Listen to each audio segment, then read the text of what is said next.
This TechTO is really special for me.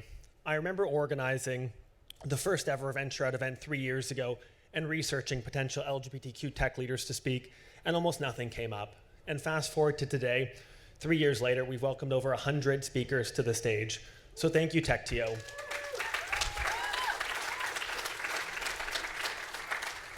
This is incredible, and I've always believed in role models, and you need to see it to be it, so thank you for welcoming me up on this stage.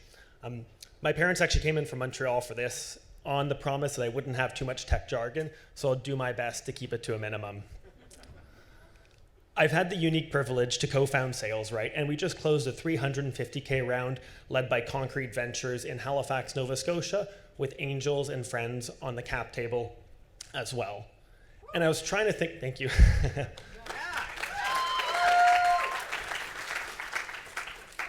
And I was trying to think of a way to tell this story in less than 5 minutes so I wouldn't have to get off stage, and I naturally gravitated to the most efficient and shortest form of communication for most people today. So that led me towards emojis. And it should go on the stage. Oh, there we go. So this is actually my dad in the back row who's probably like, where did I go wrong? And he asked me about my presentation and bullet points and supplementary resources. So Dad, it's gonna be emojis, unfortunately, for today. It always begins with a team.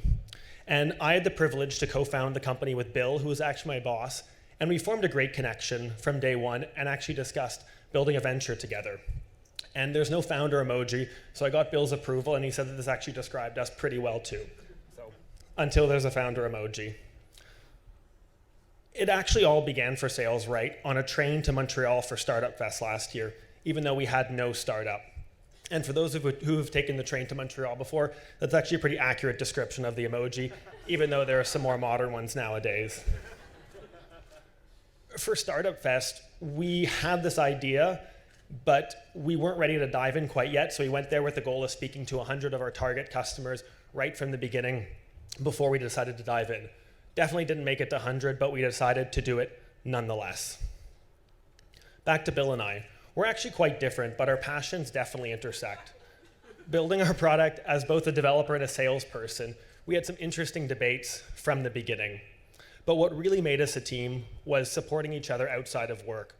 While I was busy trying to help build Venture Out, Bill was completing his journey of losing over 200 pounds by running every single day. I think we both inspired each other in different ways, and our love for running connected us outside of work and enabled us to find a different level of a relationship when the days really got tough. So my advice is find founders with very different backgrounds than you, but who share your passions and values, because after all, you'll need to get to know them pretty well. Bill and I have gone to New York together, shared bunk beds, stayed in Boston's sketchiest Airbnbs, among tons of other adventures. The next important part is have a story. That's how people remember you, especially in the early days when you're pre-revenue and don't have many other metrics to go on.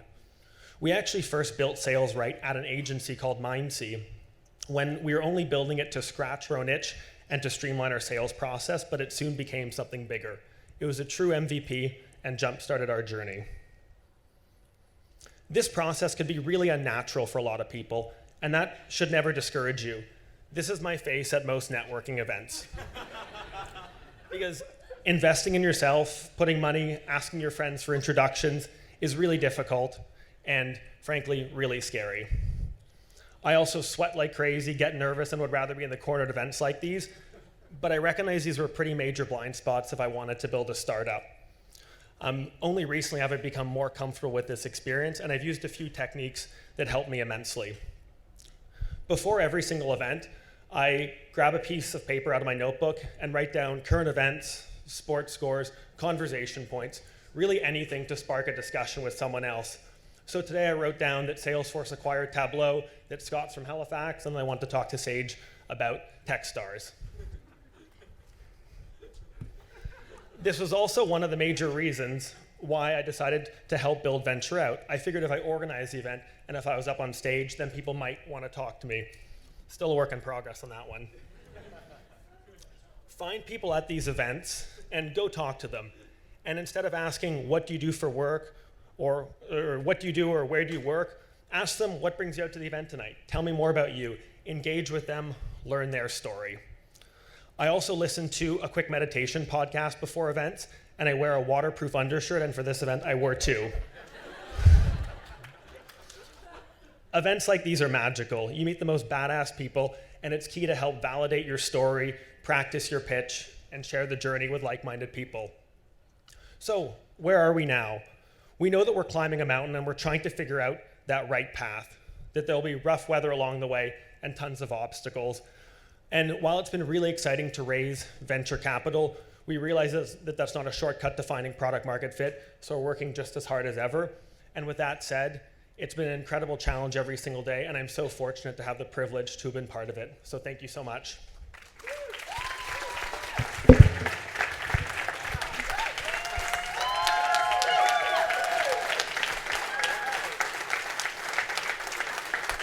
Questions?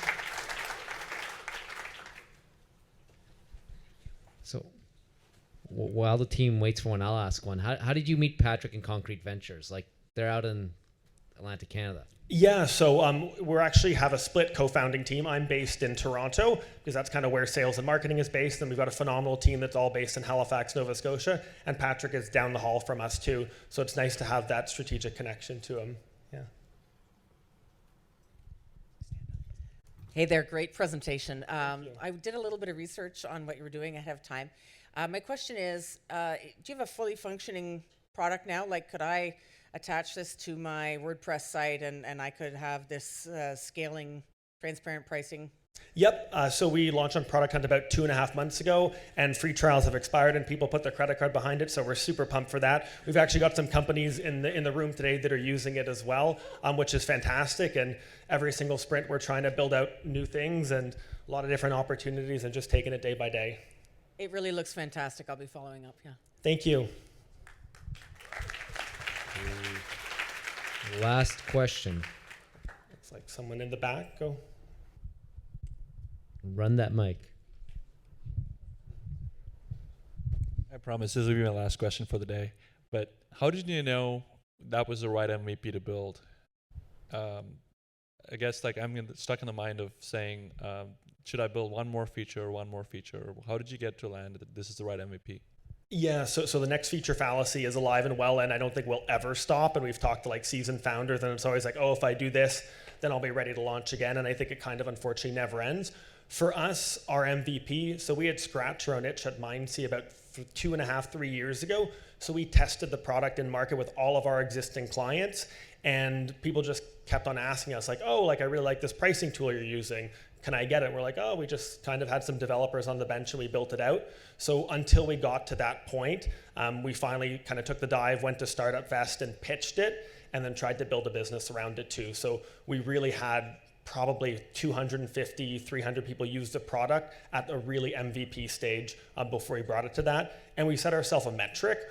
Originally, when this was developed back in the agency, we said, if it takes developers more than a week to build, then like that's too much. It's not worth it. It's orthogonal to our business. So we were true to that. We saw it live in market, then we spun it out and have built SalesRight as a result. Thank you so much. Thank you.